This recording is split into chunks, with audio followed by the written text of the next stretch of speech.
नमस्कार। मैं वी के शास्त्री अपने चैनल के माध्यम से आप सभी दर्शकों का बहुत बहुत स्वागत करता हूं। सबसे पहले आप सभी को धनतेरस की बहुत बहुत शुभकामनाएं। ज्ञान, धन, शिक्षा, संतान, विवाह, भाग्य, मान सम्मान और पद प्रतिष्ठा के कारक देवगुरु बृहस्पति 22 अप्रैल को मेष राशि में राशि परिवर्तन करके आए अपने मित्र मंगल की राशि में, और मित्र राशि में गोचर करते हुए देवगुरु आपके लिए बहुत बड़ा वरदान लेकर आए थे। लेकिन मेष राशि में आते ही गुरु राहु का चांडाल दोष बन गया और 7 महीने बीतने के बाद भी देवगुरु आपके लिए कुछ नहीं कर पाए। गुरु धन के कारक हैं। धन की समस्या जैसी थी वैसी ही बनी रही। गुरु भाग्य के कारक हैं, लेकिन भाग्य ने भी साथ नहीं दिया। गुरु ज्ञान के कारक होते हैं, लेकिन स्थितियां कुछ ऐसी बनी कि आप ये सोच ही नहीं पाए कि जो खराब हालात बने हैं उनसे बाहर कैसे निकला जाए। गुरु मान सम्मान के कारक हैं, लेकिन ऐसा कोई भी लाभ आपको नहीं मिल पाया। और ऐसा क्यों हुआ? वो इसलिए हुआ कि आते ही राहु के साथ चांडाल दोष बना, और ये चांडाल दोष आपकी कुंडली में पूरे 8 वर्षों के बाद बना था, और आपने इसके दुष्प्रभावों को 8 महीने तक झेला है। लेकिन अब 30 अक्टूबर को गुरु राहु के प्रभाव से मुक्त हो चुके हैं, चांडाल दोष समाप्त हो चुका है, और ये दीपावली आपके लिए बहुत ख़ास होने वाली है। देवगुरु बृहस्पति दीपावली पर आपके लिए बहुत कुछ बहुत बड़ा करने वाले हैं, और ये लाभ आपको 1 मई 2024 तक मिलता रहेगा। ये विश्लेषण आपकी चंद्र राशि के आधार पर किया जा रहा है, और वीडियो के अंत में मैं आपको देवगुरु बृहस्पति के उपाय भी बताऊंगा। तो यह है वृश्चिक राशि के जातकों की कुंडली। देवगुरु का गोचर आपकी कुंडली के 6ठे भाव में है। मेष राशि में आपकी राशि के स्वामी मंगल की ही राशि में गुरु का गोचर है, अपने मित्र की राशि में गोचर है। राहु इस समय 5म भाव में देवगुरु की राशि में गोचर कर रहे हैं।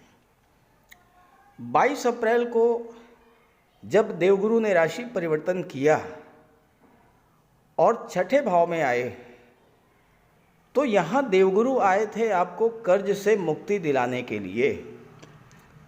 यहाँ पर देवगुरु का गोचर आपके स्वास्थ्य में सुधार करने के लिए हुआ था। 6ठे भाव में गुरु का गोचर आपको शिक्षा प्रतियोगिता के क्षेत्र में सफलता दिलाने के लिए हुआ था, आपको धन दिलाने के लिए हुआ था, आपको संतान सुख और विवाह का सुख देने के लिए हुआ था। लेकिन ऐसा कुछ भी नहीं हो पाया, क्योंकि जैसे ही गुरु यहाँ पर आए, राहु गुरु का चांडाल दोष बन गया। ये चांडाल दोष आपकी कुंडली में पूरे 8 वर्ष के बाद बना था, और आपको भी इसका आभास नहीं था कि ये चांडाल दोष इतना अधिक कष्ट देने वाला होता है। बहुत बड़ा दुर्योग आपकी कुंडली के 6ठे भाव में बना। राजयोग जब बनता है तो व्यक्ति को ऊंचाइयों पर ले जाता है, बुलंदियों को की तरफ ले जाता है, सफलता के शिखर पर बैठा देता है। लेकिन जब दुर्योग बनता है तो व्यक्ति को पूरी तरह से बर्बाद करके रख देता है। और आपके साथ 22 अप्रैल से 30 अक्टूबर तक यही हुआ होगा। कर्ज उतरना तो दूर की बात है, कर्ज और बढ़ गया होगा, क्योंकि धन आपको नहीं मिल पाया होगा। धन इसलिए नहीं मिला होगा कि गुरु राहु दोनों की दृष्टि दशम भाव पर पड़ी। दशम भाव आपका कैरियर होता है, आपका कार्य क्षेत्र होता है। चांडाल दोष का प्रभाव जब दशम भाव पर पड़ा तो आपका कार्य क्षेत्र, आपका कैरियर पूरी तरह से डिस्टर्ब हो गया। व्यापार में घाटा होने लगा। नौकरी और किसी तरह के आप व्यापार में थे, कोई रोजगार कर रहे थे, स्थितियां आपके प्रतिकूल होने लगीं, संघर्ष बढ़ने लगा। कुछ लोगों ने इस दौरान नौकरी में परिवर्तन भी किया होगा, क्योंकि राहु परिवर्तन कराते हैं, परिवर्तन के कारक होते हैं। महत्वाकांक्षाओं को आपकी बढ़ा देते हैं और आपके मन में कुछ ऐसी इच्छा जागृत हुई होगी कि जो आप काम कर रहे हैं उसको छोड़ करके किसी दूसरे फील्ड में प्रयास किया जाए, किसी दूसरी नौकरी की तलाश की जाए। और आपने तलाश की होगी, आपको सफलता भी मिली होगी, लेकिन जब आपने ज्वाइन किया उस नौकरी को तो पता ये लगा कि वहाँ की स्थितियाँ पहले वाली नौकरी से भी खराब हैं। जो लोग राजनीति से जुड़े हैं, दशम भाव गवर्नमेंट को शो करता है, जो लोग राजनीति से जुड़े हैं उनके लिए भी चांडाल दोष बनने के कारण तरह तरह की समस्याएं आई होंगी, तमाम अप डाउन्स झेलने पड़े होंगे। आपका कोई कार्य गवर्नमेंट से था, आपका कार्य नहीं हो पाया होगा। गवर्नमेंट से आपको कोई धन मिलना था, वो धन आपको नहीं मिल पाया होगा। आपका फंड, पेंशन, ग्रेच्युटी, इंश्योरेंस का पैसा था, तमाम बाधाएं आई होंगी। बहुत मुश्किल से अगर मिला भी होगा, पहली बात तो मिल ही नहीं पाया होगा, और मिला भी होगा तो बहुत मुश्किल के बाद मिला होगा। आपके मन में विदेश जाने की इच्छा थी। गुरु राहु का चांडाल दोष जब बना और उसका प्रभाव जब 12वें भाव पर पड़ा, गुरु और राहु की दृष्टि जब 12वें भाव पर पड़ी, तो आपके विदेश जाने के सपने अधूरे रह गए। आपके पासपोर्ट में, वीज़ा में तमाम तरह की अड़ंगे अटकाए लगे, तमाम बाधाएं आईं, और सब कुछ हो गया तो पता लगा कि धन की समस्या, आर्थिक समस्या के कारण आप नहीं जा पाए। 12वें भाव पर गुरु राहु की दृष्टि पड़ी, स्वास्थ्य खराब हुआ, अस्पताल के चक्कर लगे। और राहु एक ऐसा ग्रह है जो किसी भी चीज़ को बहुत अधिक बढ़ा देता है, गलतफहमी पैदा करता है, और किसी वजह से किसी व्यक्ति से आपका कोई विवाद हुआ, किसी तरह का कोई झगड़ा हुआ, राहु ने उस झगड़े को, उस विवाद को इतना अधिक बढ़ा दिया होगा कि मामला बहुत आगे बढ़ गया होगा और आपको कोर्ट कचहरी के चक्कर भी लगाने पड़ गए होंगे। अस्पताल के, कोर्ट कचहरी के चक्कर, ये तो चांडाल दोष का एक सामान्य सा प्रभाव होता है। इतना तो ये कर ही जाते हैं, और ये हुआ होगा आपके साथ, और हुआ हो तो ज़रूर कमेंट करके बताइएगा। यहाँ पर गोचर करते हुए गुरु राहु की दृष्टि धन के भाव पर पड़ी, तो जैसा मैंने बताया कि धन का संग्रह होना तो बहुत दूर की बात है, पैसा मिला ही नहीं होगा। चूँकि काम बिगड़ गए, काम अधूरा रह गया। जब काम नहीं बना तो पैसा नहीं आया, जब पैसा नहीं आया तो धन का संचय नहीं हुआ, जब धन का संचय नहीं हुआ, आप फाइनेंशियल क्राइसिस से गुजरे, तो परिवार में तनाव, कलह, एक दूसरे के विरुद्ध आरोप प्रत्यारोप, ये तमाम चीज़ें हुई। और इन सब चीज़ों ने आपको पिछले 6-7 महीने से बुरी तरह से त्रस्त करके रख दिया होगा। अपने अनुभव बताइएगा, अपने कमेंट्स बताइएगा क्या क्या हुआ आपके साथ। लेकिन अब स्थितियां बदल गई हैं, पूरी तरह से बदल गई हैं। गुरु राहु के चांडाल दोष से मुक्त हो चुके हैं। राहु पंचम में है और गुरु छठे में है। तो आइए इसके प्रभाव को समझते हैं। 30 अक्टूबर को जैसे ही राहु ने राशि परिवर्तन किया, राहु आ गए पंचम भाव में और गुरु आगे छठे भाव में ही है। अब इस समय राहु और गुरु दोनों अलग हैं और अपना अपना फल देने में पूरी तरह से सक्षम हैं। राहु एक ऐसे ग्रह हैं जो जिस भाव में अकेले गोचर करते हों, कोई ग्रह साथ में ना हो, राहु अकेले हों, उस भाव के स्वामी हो के रूप में गोचर करते हैं। तो राहु यहाँ पर आपकी कुंडली में पंचम भाव के स्वामी होकर के गोचर करेंगे और पूरे 18 महीने तक। ये बात अलग है कि बीच में पंचम भाव से किसी दूसरे ग्रह का भी गोचर हो, मंगल हैं या सूर्य हैं या बुध हैं या शुक्र हैं, उसका अलग अलग प्रभाव उस समय पड़ेगा। लेकिन 18 माह तक राहु पंचमस्थ होकर के पंचम के स्वामी होकर के कार्य करेंगे। अब गुरु छठे भाव में हैं, विदेश भाव पर दृष्टि डालेंगे। आपके विदेश संबंधी कार्य पूरे होंगे, विदेश जाने की इच्छा पूरी होगी, वर्क परमिट मिल जाएगा, वीज़ा पासपोर्ट की समस्या, धन की समस्या हल होगी।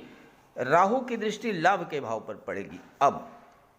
और राहु एक ऐसे ग्रह हैं, अकेले ऐसे ग्रह हैं जो 11वें भाव पर जब दृष्टि डालते हैं तो राहु से ज़्यादा धन कोई दे ही नहीं सकता। अचानक से धन प्राप्ति का योग बनेगा, कोई पैसा आपका फंसा हुआ था वो पैसा आपको मिल जाएगा, आपकी इनकम बढ़ेगी। गुरु की दृष्टि जब दशम भाव पर पड़ेगी, गुरु यहाँ पर अंश बल से भी मजबूत हैं और अपने मित्र सूर्य की राशि पर दृष्टि डालेंगे। दशम भाव में सूर्य की राशि है सिंह राशि, सिंह राशि पर गुरु की जब दृष्टि पड़ेगी तो कार्य क्षेत्र में उन्नति में होगी, पद प्रतिष्ठा प्रमोशन का लाभ मिलेगा। गवर्नमेंट से आपका कोई कार्य रुका हुआ था वो कार्य आपका बनेगा। राजनीति के क्षेत्र में जो उठापटक हो रही थी वो समाप्त होगी। सरकार से आपको धन की प्राप्ति होगी, सरकार से सम्मान की प्राप्ति होगी, नई नौकरी नए रोजगार की शुरुआत होगी। अब छठे भाव में गुरु बैठ करके आपके कर्जों को भी समाप्त करेंगे। धन आएगा, कर्ज जाएगा, स्वास्थ्य में सुधार होगा, शत्रुता समाप्त होगी, कोर्ट कचहरी का मैटर निपटेगा। पंचम में गोचर करते हुए राहु नवम पर दृष्टि डालेंगे। एक त्रिकोण में गोचर करते हुए दूसरे त्रिकोण के भाव पर जब राहु की दृष्टि पड़ेगी तो राहु भाग्य को बूस्टअप करेंगे, भाग्य का पूरा पूरा आपको साथ मिलेगा। और जब भाग्य का साथ मिलेगा तो फिर आपको हर तरह का लाभ मिलेगा, धन भी आएगा, मान सम्मान भी मिलेगा, विवाह का भी योग बनेगा, संतान प्राप्ति का भी योग बनेगा। गुरु की दृष्टि पड़ेगी दूसरे भाव पर, राहु की दृष्टि पड़ेगी लग्न के भाव पर। लग्न होता है आपका व्यक्तित्व। इस समय सभी 9 ग्रहों में राहु से ज़्यादा चतुर चालाक, वर्तमान संदर्भ में देखें तो डिप्लोमेसी का कारक, कूटनीति का कारक राहु है।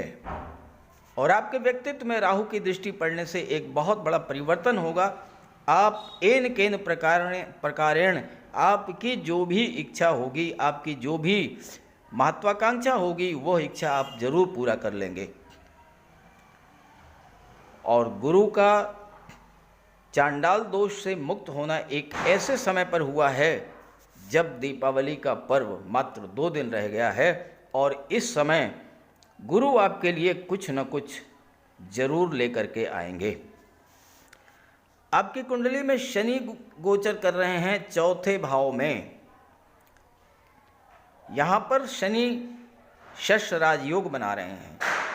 गुरु और राहु लाभ के भाव और धन के भाव पर दृष्टि डाल रहे हैं। आपको धन की प्राप्ति होगी। धन की प्राप्ति होने पर आप चौथे भाव की चीज़ों पर अपने धन को खर्च करेंगे। इस दीपावली पर गुरु का बहुत शुभ प्रभाव, शुभ फल आपको मिलेगा और इसके बाद ये आपको लगातार मिलता ही रहेगा 1 मई 2024 तक, जब तक कि गुरु राशि परिवर्तन करके आपकी कुंडली के सप्तम भाव में नहीं आ जाते। चौथा भाव भौतिक सुखों का होता है, मानसिक शांति का होता है, माता का होता है, मातृभूमि का होता है और चौथा भाव जो है भूमि भवन प्रॉपर्टी का भी होता है। मैं ये तो नहीं कहता हूँ कि आप दीपावली पर ही कोई प्रॉपर्टी खरीद लेंगे, कोई वाहन खरीद लेंगे। हालांकि अगर आपकी इच्छा है तो वो पूरी भी हो सकती है, अगर आपने पहले से इसके लिए प्रयास कर रखा है। लेकिन और बहुत सी चीज़ें हैं, घर की सुख सुविधा के साधन हैं, कोई ऑर्नामेंट है, कोई ज्वेलरी है, या गोल्ड सिल्वर के क्वाइंस हैं, या इस तरह के कोई छोटे मोटे आइटम भी कुछ न कुछ आप इस समय इस दीपावली पर गुरु की कृपा से आपको निश्चित तौर पर मिलने जा रहा है। गवर्नमेंट से लाभ आपको मिलेगा, सरकार से आपको धन की प्राप्ति होगी, राजनीति में आपको सफलता मिलेगी, आपके रिलेशंस जो खराब हो गए थे अपने परिवार से उसमें सुधार आएगा, और माता के स्वास्थ्य में सुधार देखने को मिलेगा, माता का आशीर्वाद मिलेगा, माता से आपका स्नेह बढ़ेगा। और अगर आप अपने घर से बाहर हैं, दूर हैं कहीं, इस समय आपको घर आने का भी योग बनेगा। किसी वजह से आपका ट्रांसफ़र ऐसी जगह हो गया था जहां पर आप जाना नहीं चाहते थे, तो हो सकता है कि आपका वो ट्रांसफ़र भी चेंज करके कि आपकी मनचाही जगह पर हो जाए, आपके घर के पास हो जाए और आप अपने घर के पास आ जाएं। तो देवगुरु का बहुत बड़ा वरदान आपको मिलने जा रहा है। इस गोचर का पूरा पूरा लाभ प्राप्त करें और ज़्यादा से ज़्यादा लाभ मिले, इसके लिए आप देवगुरु का उपाय भी करते रहें। तो बात करते हैं उपायों पर। कुंडली में देवगुरु बृहस्पति का बहुत ही महत्वपूर्ण स्थान है, क्योंकि देवगुरु कुंडली के पंचम और नवम भाव के कारक होते हैं। पंचम भाव से संतान का विचार किया जाता है, शिक्षा का विचार किया जाता है, और नवम भाव से भाग्य का विचार किया जाता है। गुरु ग्रह भाग्य के लिए जिम्मेदार माने जाते हैं, और किसी भी कार्य की सफलता के लिए देवगुरु का मजबूत होना बहुत ज़रूरी है। जब कुंडली में देवगुरु मजबूत होते हैं तो भाग्य का साथ मिलता है, जिस काम में हाथ डालते हैं वो सफल होता है, विवाह समय से होता है, शिक्षा अच्छी मिलती है, गुरु की कृपा रहती है, धन की प्राप्ति होती है।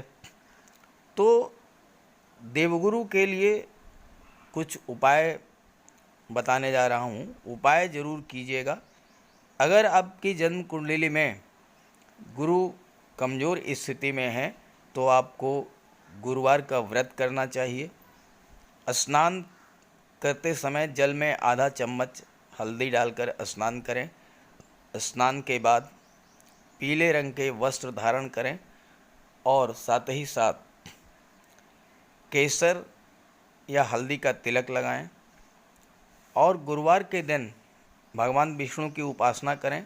घर में केले का एक वृक्ष लगा लें, उसकी पूजा करें, उसकी सेवा करें।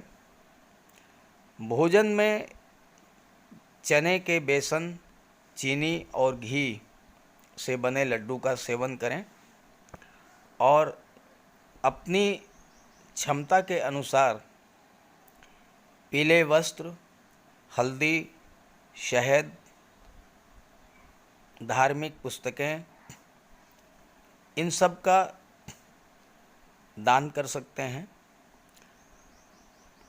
अगर गुरु ग्रह कमज़ोर है तो पुखराज धारण करें, लेकिन इसके लिए किसी योग्य ज्योतिषी की सलाह ले लें। माता पिता, गुरु और बुज़ुर्गों का सम्मान करें, उनकी देखभाल करें और उनका आशीर्वाद प्राप्त करें। साफ सफाई रखें, गुरु की सेवा करें और दही और चावल गरीबों को खिलाएं। किसी गरीब को, किसी दिव्यांग व्यक्ति को भोजन कराएं। किसी वृद्धाश्रम में जाकर के वृद्धों के साथ कुछ समय बिताएं, उनकी समस्याओं को जानें, समझें।